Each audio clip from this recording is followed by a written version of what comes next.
Bonjour chers spectateurs. Ceux qui ont voyagé en Thaïlande, en Asie du Sud-Est, en Inde, au Bangladesh et dans d'autres pays d'Asie et d'Afrique ont sûrement vu les transports urbains colorés de ces régions. Ceux qui n'y sont pas allés ont sûrement vu ces véhicules dans les reportages de blogueurs voyageurs, comme les taxis jaunes à New York, les ferries à Istanbul ou les trains routiers en Australie. Ils sont de vrais symboles de ces régions. Leurs images figurent sur t-shirts et maniers, ils font partie du folklore urbain et des blagues, et l'expression « tuk-tuk monsieur » est devenue un mème chez les backpackers. Oui, dans ce petit reportage, il sera question de ces véhicules motorisés légers, pour la plupart à 3 roues, qui pullulent dans les rues de Delhi, Karachi, Hanoï, Bangkok, Jakarta et d'autres villes d'Asie et d'Afrique. Nous parlerons des motorickshaws, de leur origine, de leur histoire et de faits intéressants. Vous êtes sur la chaîne Cross Moto, bonne vidéo. Les sous-titres ont été réalisés par Jonathan.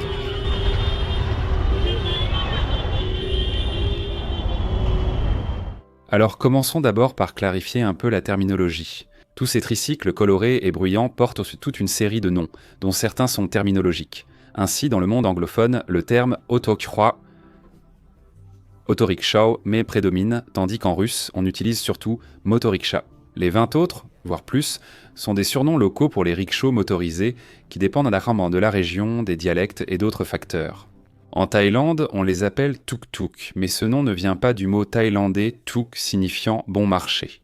C'est sans doute une imitation du bruit du moteur deux temps, tuk-tuk. En Inde, on parle souvent de bajaj, car la plupart des rickshaws motorisés proviennent de cette entreprise. Ailleurs, on trouve les noms suivants: Tuxi, Tum Tum, Tempo, Bao Bao, Johnny B, Lapa Lapa, Moto Taxi, Pigeon, Shangari, Baby Taxi, et ainsi de suite.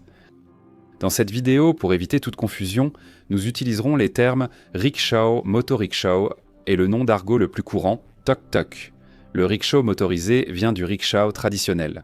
Le nom même de rickshaw en japonais est composé de 3 caractères qui signifient respectivement homme, force, charrette.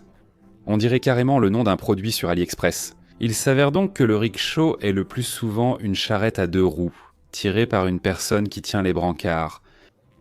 Au XVIIe et XVIIIe siècle, des charrettes semblables étaient en courante à Paris, mais leur popularité a ensuite diminué. Au Japon, d'où les rickshaws se sont répandus dans d'autres pays asiatiques, leur apparition remonte à la fin des années 1860-1870. 2 versions expliquent l'apparition des rickshaws au Japon. Selon l'une, un missionnaire américain, Jonathan Goebel ou Jonathan Scobie, l'aurait inventé pour sa femme malade. Une autre version attribue l'invention du rickshaw à 3 Japonais, Yosuke Izumi, Tokujiro Suzuki et Kosuke Takayama. Quoi qu'il en soit, ce sont eux qui, en 1870, ont obtenu à Tokyo l'autorisation officielle de fabriquer et de vendre ces véhicules. L'arrivée des rickshaws au Japon est généralement liée à l'influence occidentale, renforcée après la révolution Meiji de 1868. Le rythme de vie urbain a augmenté, rendant insuffisants les palanquins, trop lents et nécessitant au moins 2 porteurs face aux besoins croissants de déplacements rapides. Posséder un cheval était réservé aux riches, alors que la classe moyenne préférait payer un pauvre pour tirer un rickshaw. À la charnière des 19e et 20e siècles, on comptait environ 210 000 rickshaws au Japon, mais leur nombre a ensuite diminué. Cédant sa place au vélo et au transport motorisé, le rickshaw s'est déplacé vers des pays plus pauvres. Les premières sur vélo rickshaw seraient apparues dans les années 1880. Avec l'apparition du moteur à combustion interne, l'évolution du rickshaw vers le rickshaw motorisé n'était qu'une question de temps.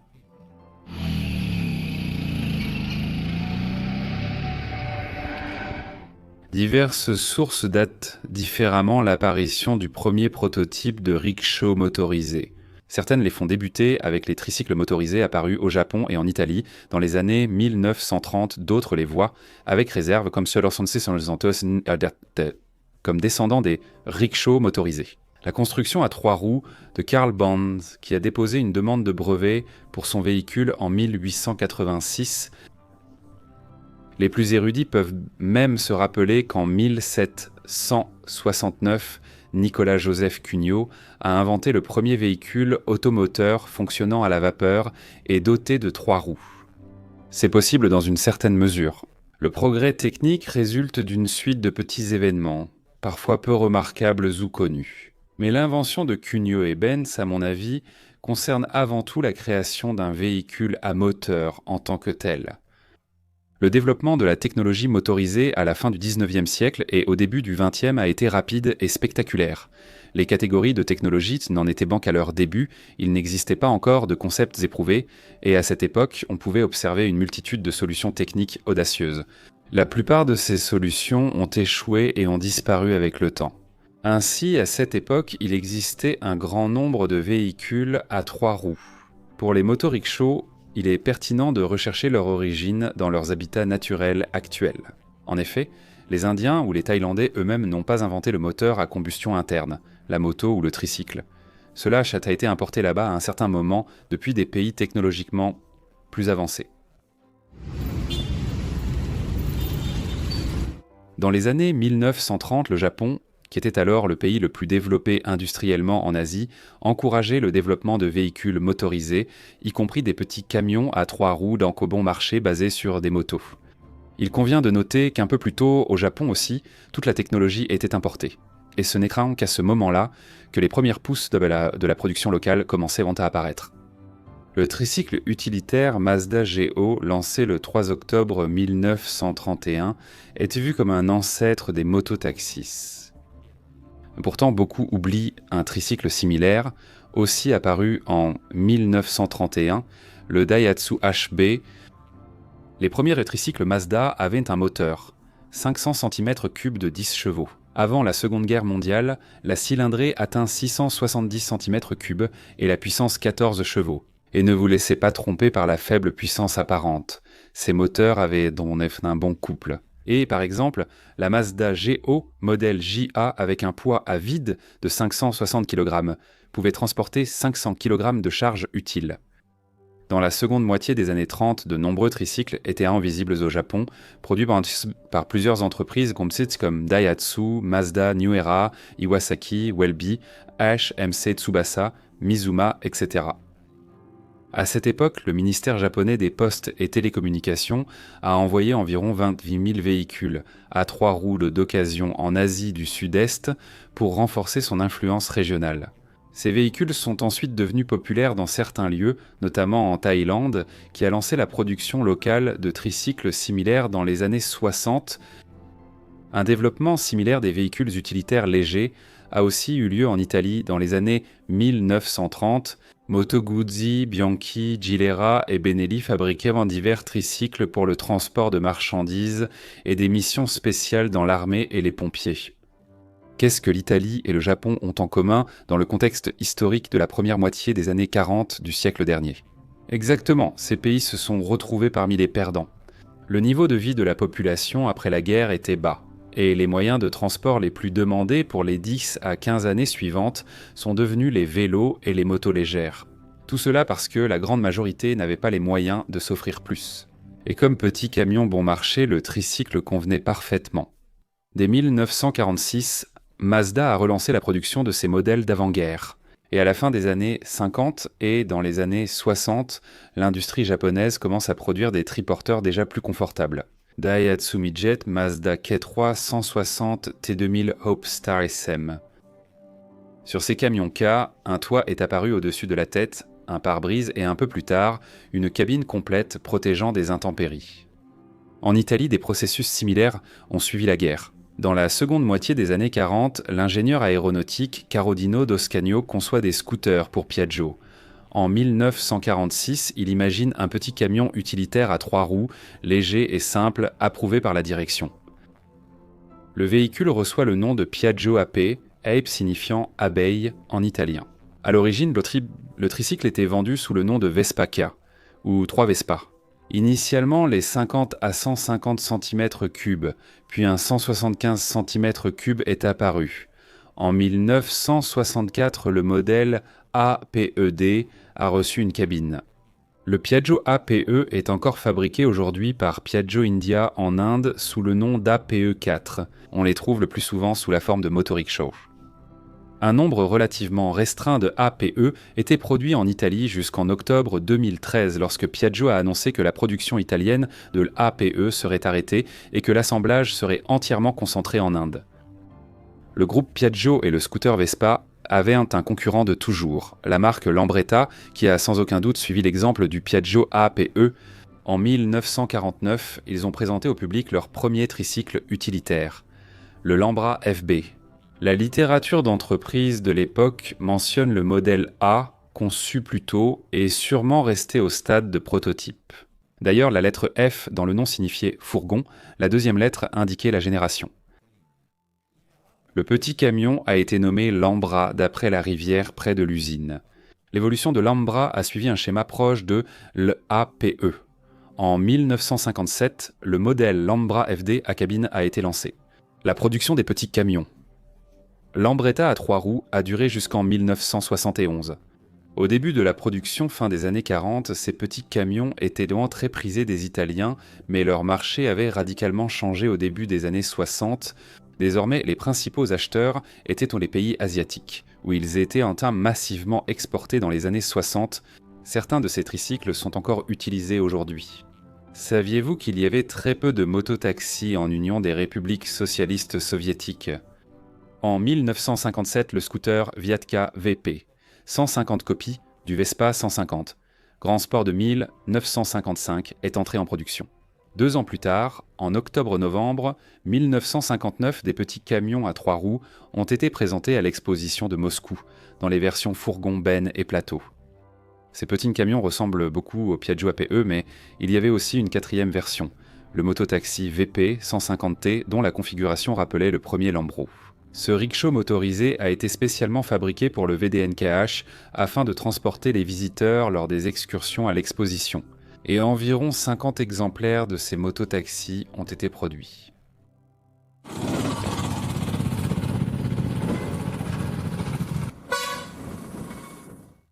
Et voici venu le moment de se déplacer en Asie du Sud et du Sud-Est des années 60. À ce moment-là, le Japon et l'Italie se sont déjà remis de la guerre et la population commence à passer à des véhicules plus sérieux, y compris des automobiles.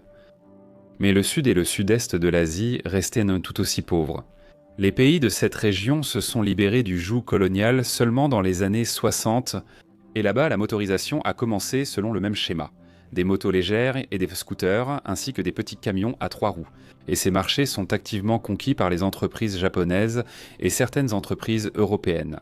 Mais c'est une chose le prix d'une machine assemblée par des Italiens en Lombardie et livrée en Inde, par exemple. C'en est une autre le prix d'un produit similaire assemblé localement par des Indiens. L'organisation de la production locale était inévitable, impliquant des filiales étrangères et des entreprises locales maîtrisant la fabrication de machines. Par exemple, les Indiens n'ont pas vraiment déploré l'arrêt de la production de Lambretta. Tout d'abord, il existait déjà un fabricant local assez important.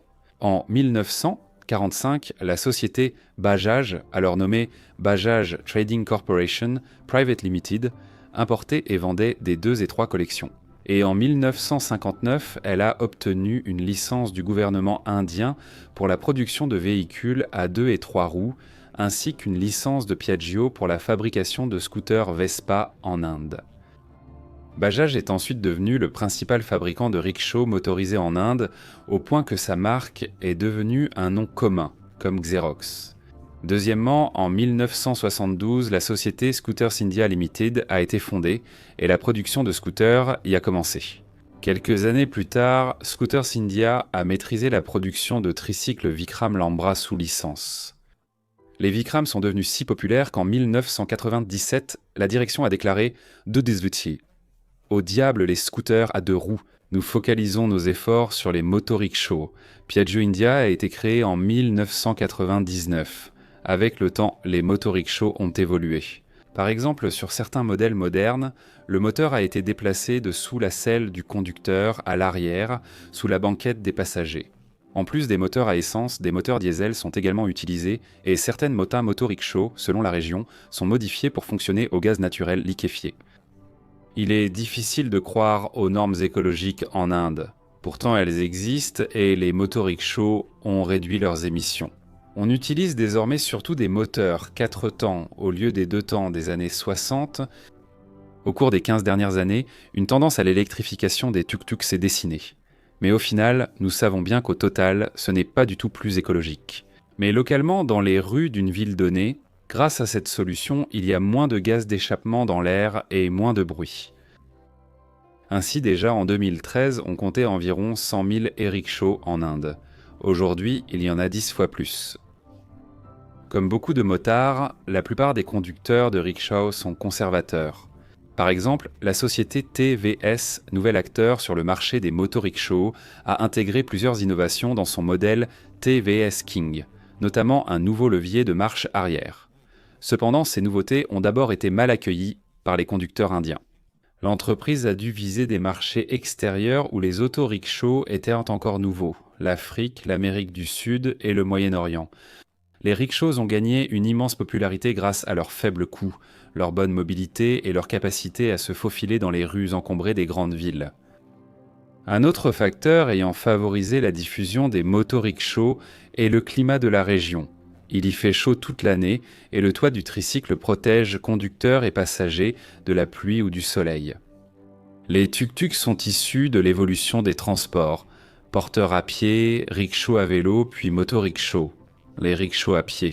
De nos jours, c'est déjà une curiosité qui ne subsiste que dans quelques endroits du monde.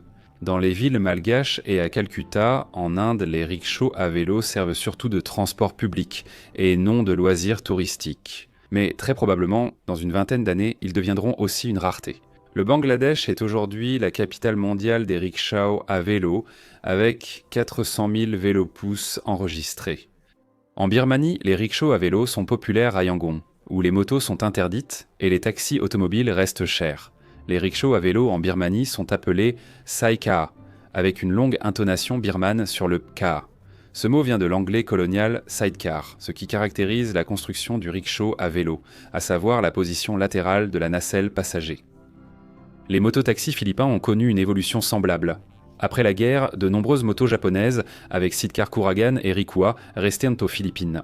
La population locale les utilisait pour le transport et, inspirée par ces modèles, a commencé à modifier les véhicules importés. La seule nouveauté des Philippins fut le toit au-dessus du sidecar et du conducteur. Les tuk-tuk participent pleinement à la circulation en Asie, bien qu'ils puissent sembler artisanaux et non contrôlés par les autorités. Non, ils ont des plaques d'immatriculation. Des panneaux de signalisation spéciaux leur sont dédiés, des articles spécifiques leur sont consacrés dans le code de la route, et il existe également des associations de transporteurs. Fait intéressant, dans certains pays, les panneaux de signalisation illustrent précisément le type de tuk-tuk local. Depuis quelques années, les motorickshaws conquièrent le continent africain. Des fournisseurs apparaissent, des magasins de pièces détachées ouvrent. Au Libéria, par exemple, les mototaxis ont été interdits au profit des motorickshaws. Ils se sont révélés plus sûrs que les motos. Après tout, la rickshaw est protégée par un cadre métallique et des parois, et sa vitesse est inférieure à celle d'une moto. Suite à l'interdiction des mototaxis au Libéria, les accidents de véhicules motorisés ont chuté de 90%. Eh bien, au final, les villes africaines seront confrontées aux mêmes problèmes que ceux auxquels ont été confrontés les dirigeants des grandes villes asiatiques. Saturation du trafic, bruit et émissions. Certains pays ont réglé ce problème radicalement. Ils ont tout simplement interdit les tuk-tuk, par exemple au Népal et en Chine, dans la métropole birmane de Yangon et à Islamabad, au Pakistan. L'arrivée d'Uber a inspiré des applis pour commander des tuk-tuk, comme UberTuk en Égypte, au Sri Lanka et en Inde. Jagnor.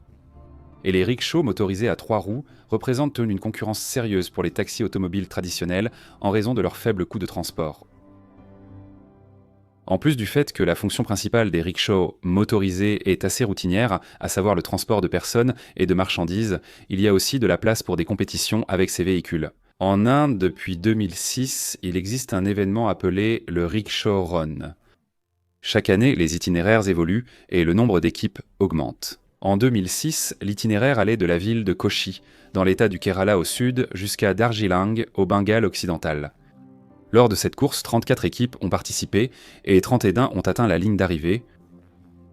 Le Rickshaw Run se déroule tous les 4 mois en janvier, avril et août en Inde. L'itinéraire varie à chaque fois, mais débute à l'arrivée de la course précédente. Lors de l'événement Rickshaw Run de 2022 deux équipes, une Canadienne et une Suisse ont établi un record du monde d'altitude atteinte en autorickshaw. Dans l'Himalaya, ils ont franchi le col d'Umlingla, situé à 5799 mètres d'altitude. La route qui passe par le col d'Umlingla est la plus haute du monde. À titre de comparaison, le camp de base sud du mont Everest, Chomolungma, est 264 mètres plus bas, à 5300 mètres. Outre les courses d'endurance, il y a aussi des compétitions de vitesse. Ainsi, en 2019, Matt Everett s'est inscrit dans le livre Guinness des records en ayant poussé un tuk-tuk modifié à 119,5 km/h. Sur un mototricycle de 1971, il a remplacé le moteur d'origine, 350 cm3 par un moteur Daihatsu 1,3 litres. Les tentatives de battre ce record continuent. La triste réalité des tuk-tuk et rickshaws était que leurs conducteurs font partie des plus pauvres. Dans les capitales, il s'agit souvent de personnes venues des provinces, et dans les provinces, de personnes venues des villages. Dans les rues nocturnes des villes, on peut tomber sur des motorickshaws garés, dans lesquels des hamacs sont suspendus et où dorment les conducteurs. Leur salaire suffit tout juste pour une alimentation frugale, le reste est envoyé à leur famille. Les motorickshaws resteront longtemps la carte de visite des rues animées d'Afrique et de certains États asiatiques. Et ils ne subiront pas de changements significatifs. Peut-être le passage aux moteurs électriques qui réduira bruit et émissions dans les rues des villes. À ce moment, les amis, mon récit s'achève. Voilà l'histoire de ces moyens de transport colorés venant de pays lointains et exotiques pour nous. L'évolution des motorickshaws. Comme d'habitude, en fin de vidéo, je rappelle que vous pouvez soutenir la chaîne en partageant, en vous abonnant et en commentant. C'était la chaîne CrossMota avec vous. À bientôt.